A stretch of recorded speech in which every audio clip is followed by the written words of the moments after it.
Hi hello namaste welcome to Sakshi cinema this is లిఖిత.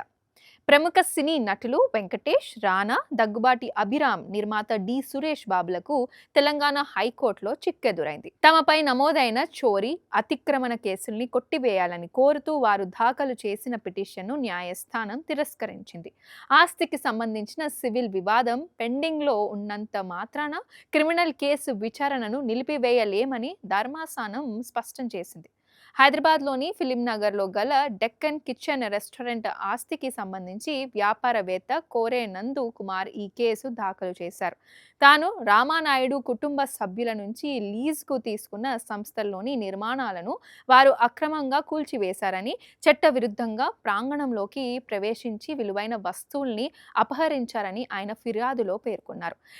తన కుటుంబాన్ని బెదిరించడమే కాకుండా కోర్టు స్టే ఉత్తర్వులు అమల్లో ఉన్నప్పటికీ నిందితులు వాటిని బేఖాతురు చేశారని ఆరోపించారు. ఈ వివాదం పూర్తిగా సివిల్ వ్యవహారమని, దీనిపై క్రిమినల్ విచారణ జరపడం సరికాదని దగ్గుబాటి కుటుంబ సభ్యులు, వారి అకౌంటెంట్ గడ్డం విశ్వనాథం హైకోర్టును ఆశ్రయించారు.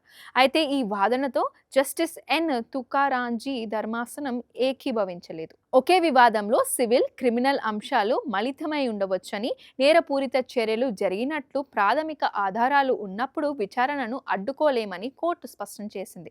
ఫిర్యాదు, వాగ్మూలాలు, ఫోటోలు, వీడియో సాక్ష్యాధారాల్ని క్షుణ్ణంగా పరిశీలించిన తర్వాతే కింద కోర్టు మెజిస్ట్రేట్ ఈ కేసును విచారణకు స్వీకరించారని హైకోర్టు అభిప్రాయపడింది.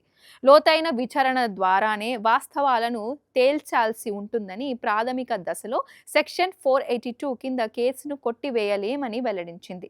ఈ తీర్పుతో నాంపల్లిలోని 17వ అదనపు చీఫ్ మెట్రోపాలిటన్ మెజిస్ట్రేట్ కోర్టులో ఈ కేసు విచారణ యథావిధిగా కొనసాగుతోంది.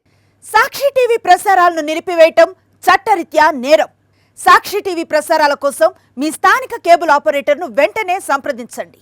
డిటిహెచ్లో, ఇంటర్నెట్లో కూడా సాక్షి టీవీ ప్రసారాలను వీక్షించవచ్చు.